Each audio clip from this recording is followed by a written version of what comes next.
Hello everybody, my name is Rupa, working as assistant professor in Chaparral Engineering College.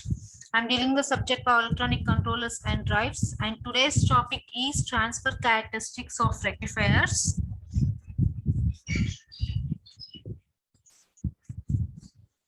So see the phasor diagram here.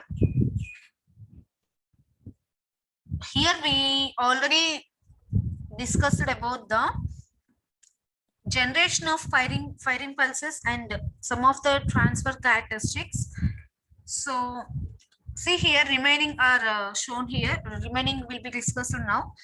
To ensure the firing of thyristors, what are the thyristors we are using? VC, VA, VB like that, ABC like that. So to ensure the firing angles, firing of thyristors, VE, the back EMF voltage should always be less than VRMS. And further, the maximum value of alpha, firing angle alpha, should be restricted to some suitable value, which is equal to 180 minus delta. So where delta here is the positive angle which is required for the commutations. So these restrictions are implemented by restricting the output voltage of the PI controller, which I have shown you in figure 5.4, and this will be combined with the Xenon diodes D1, DE1 and DE2. So if you want to superimpose the sharp narrow pulse, what I have shown you in figure 5.5, this one 5.5, on the VE, we can satisfy the restrictions. That means we can overcome the restrictions.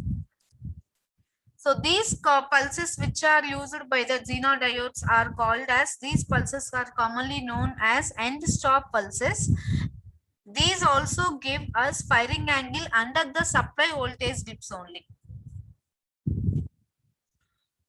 And see the equations here.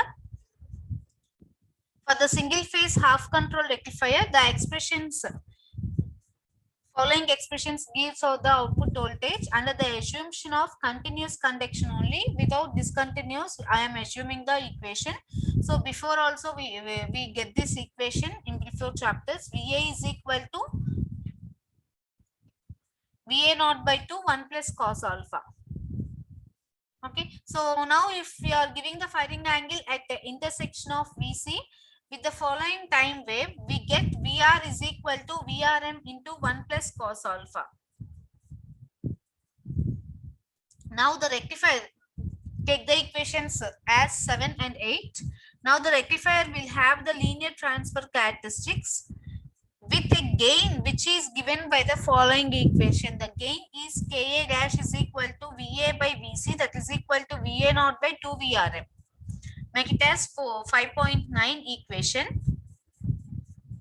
So if you consider for a single phase fully controlled rectifier, the controlled flywheeling and three phase controlled rectifier with the freewheeling diodes, or with the controlled freewheeling, the linear transfer characteristics cannot be obtained for single phase fully controlled rectifier. Because why? Because there is a different relationship between the VA and delta for different ranges of alpha. So we cannot get the characteristics, linear transfer characteristics. Okay, so in such cases where it is not a linear, in such cases the alpha versus VA relations can be approximated by a suitable straight line only. So simply we have to assume a straight line and we have to take them as a characteristic. So the slope of the straight line will be giving the gain of the rectifier. Okay, the slope. So an approximation will be accepted for designing the drive with adequate damping only.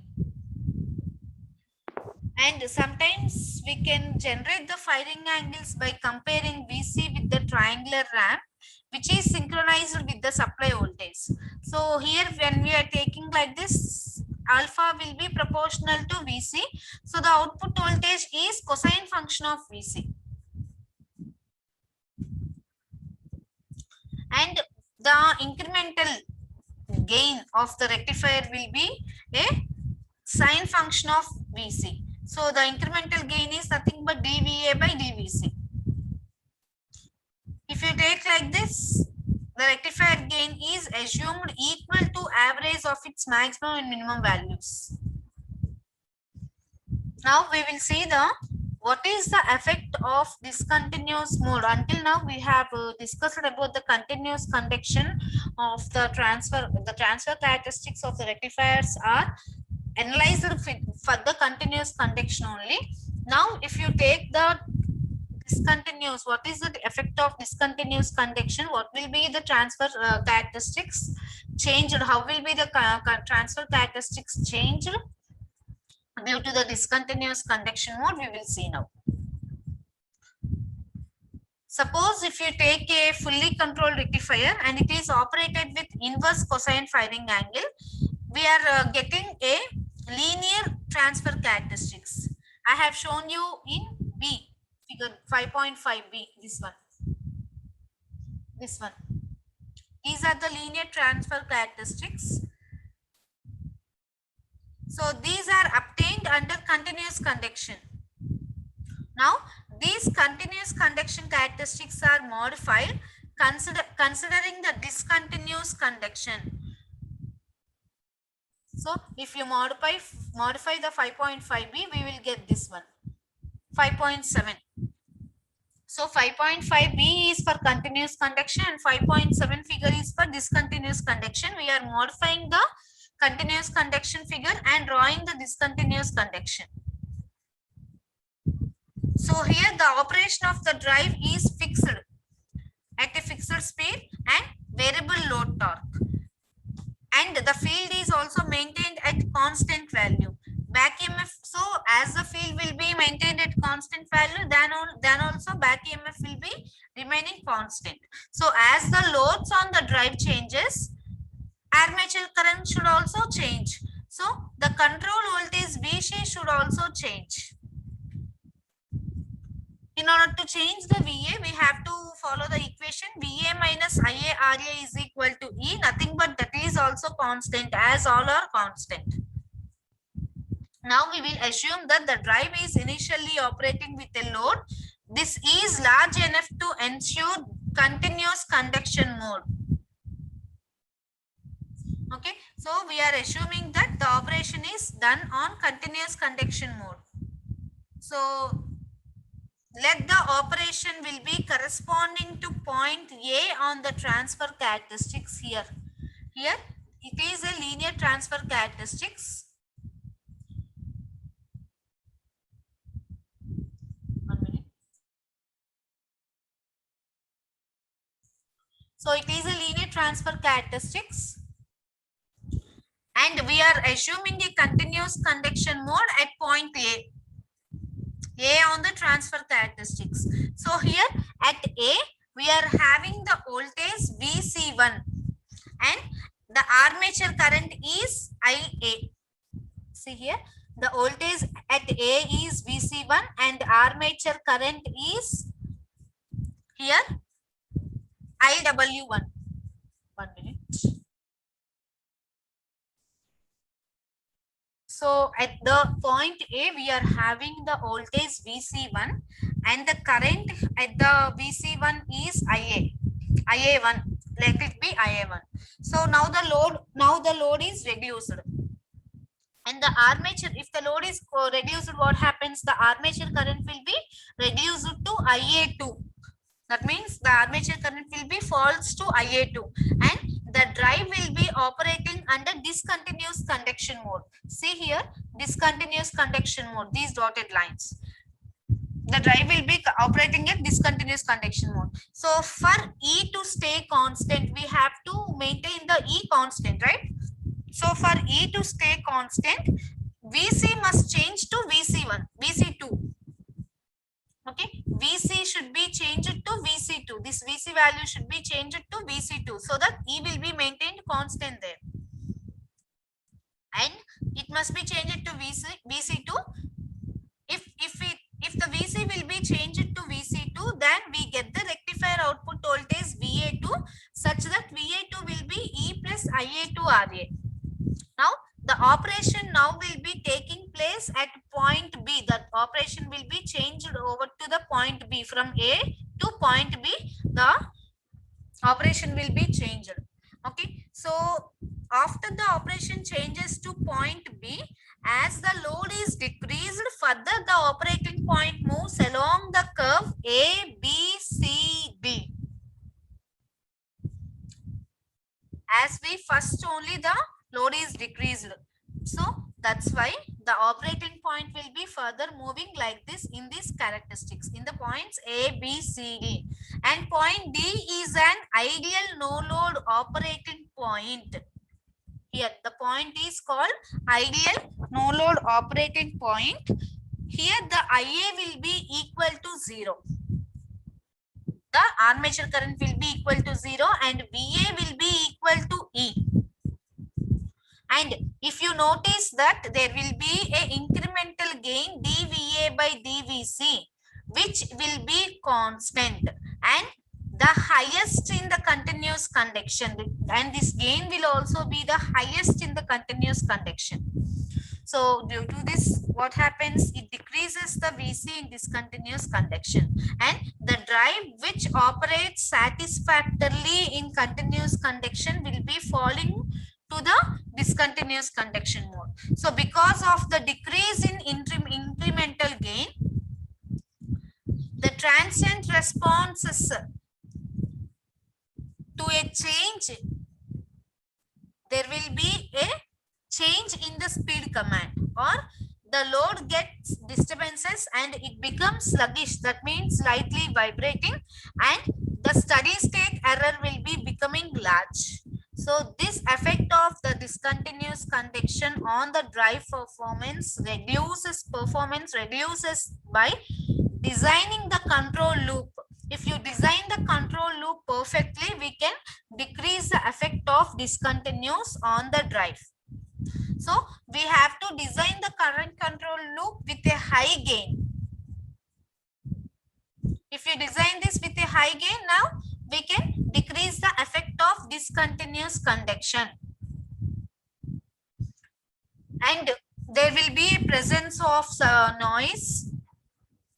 So gain cannot be made too high.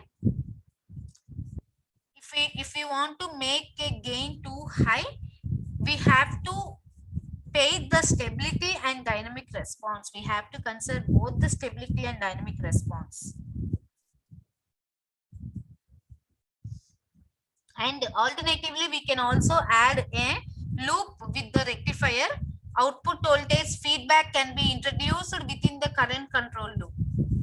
And there are number of methods which can be also used, such as nonlinear control, dual mode current control, and feed forward current control, adaptive current control. These are various methods.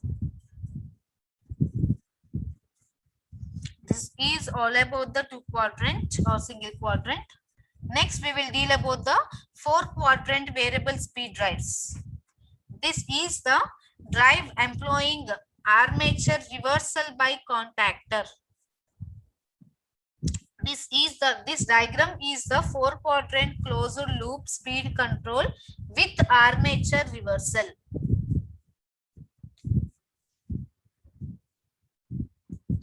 So see here, if you want to reverse the armature, this armature reversal should be done only after the armature current has ceased to flow. And after the armature reversal, the rectifier must be activated at an appropriate firing angle, because if you does not give appropriate firing angle, it gives the shoots the current to a large value. It increases the current to a large value. So it subjects the drive to the shocking load. So this is achieved either by advanced firing scheme or by back EMF matching method. By these two methods, we can achieve this. Or other two methods, firing scheme, advanced firing scheme, or back EMF matching method. So here we can see in the figure a 4-quadrant speed control system using the inner current control, and the advanced firing scheme is used here. What I have said, two methods are there, advanced firing scheme and back EMF matching method. In this 4-quadrant speed control system, we are using the inner current loop and the advanced firing scheme. Okay, so considering the fast, we have to usually not, there is no need to consider the fast response here, as the fast response is not usually considered. Advanced firing angle firing is commonly used here, because we are getting here slow responses. That's why we are using advanced firing scheme. And the current control limit is more commonly used than the inner current control, because this current control limit is more simple than the inner current control. And the required, see here, you will see the block here, master controller. So this, what is the function of this master controller means, the steps which are required for the armature current reversal, these steps are implemented by this master controller. And we are using a here reversing contactor. This reversing contactor is controlled by a master controller.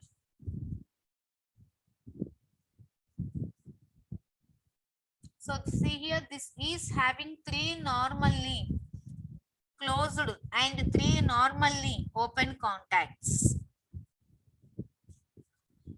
Actually, the armature current is initiated by master controller with the help of contactor, where we are getting IA dash, IA star and IA become 0 simultaneously.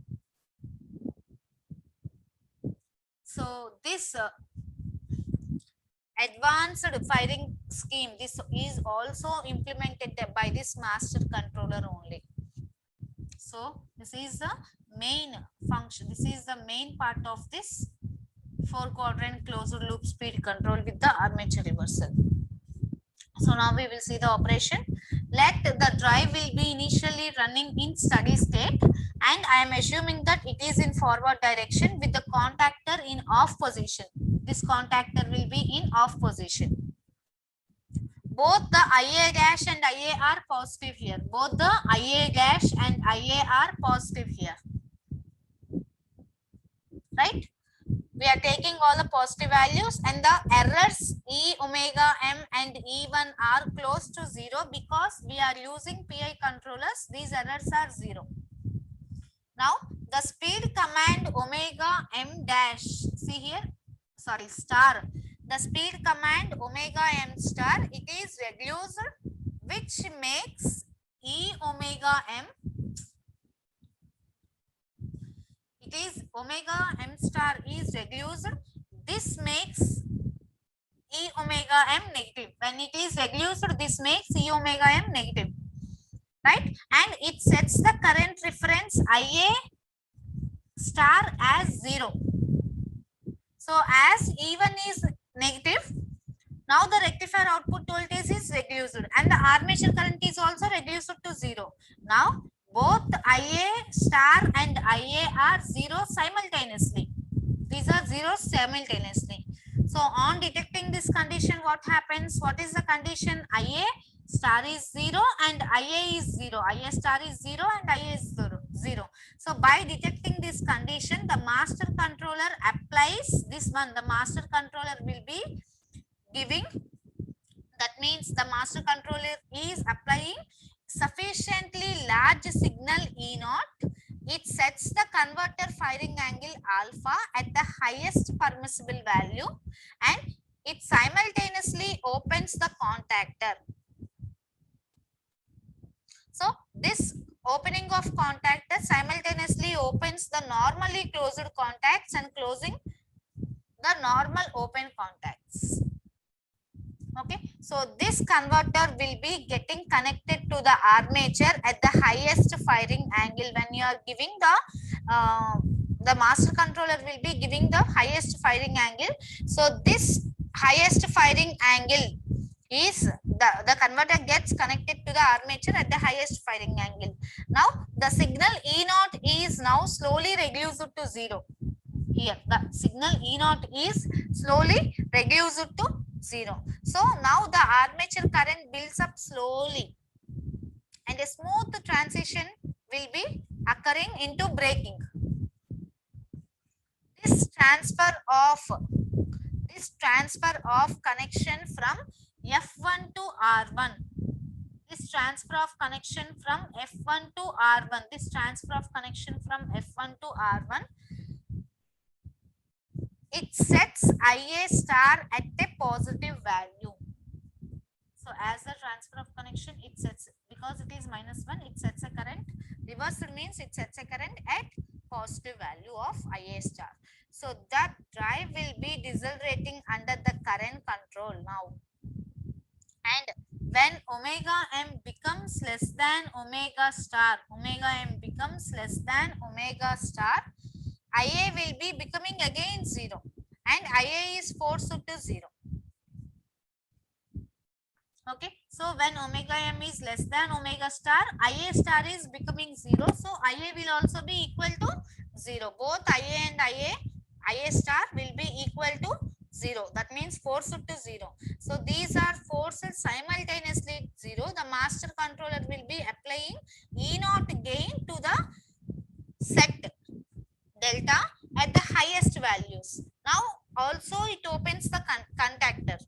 So thus it reconnects the rectifier to the armature through the normally closed contacts F. Again the setting will be reversed and it sets IA star to a positive value. Again there is a changeover. IA star will be again set to positive value. Now E naught is slowly reduced to 0 and the motor current will be building up in the drive, which settles at a speed for EWM is equal to 0. So if you do one operation, one can find out 3 types of reference speed settings when considering the armature reversal. So what are the 3 kinds means? One kind of setting is the reduction of speed in the same direction. Now the operation of the drive already has been considered for this kind. Second, it requires 2 armature reversals, one for shifting the operation to braking and other back to the motoring. Right? So in the second type of this setting, the reference speed is set for speed reversal. If it is set for speed reversal, only one armature reversal is required. After the reversal, the drive is initially brake and afterwards it is accelerated in reverse direction. So it is accelerated in the reverse direction under motoring speed and it attains a new desired value, new value of speed. And the third possible setting is when the reference speed is set for a higher value in the same direction only. And in this case, there will be no armature reversal necessary. Without armature reversal, we can change the setting here. Next, last 2 topics remaining in the unit. The drive employing a dual converter with non-simultaneous control. So there will be 2 types of controls: drive employing a dual converter with simultaneous control and drive employing a dual converter with non-simultaneous control. So I will be explaining only non-simultaneous control method, and some modifications are done to go for simultaneous control.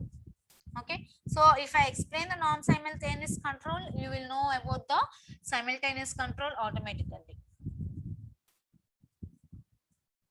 right? So this drive employing a dual converter with non-simultaneous control will be discussed in next classes.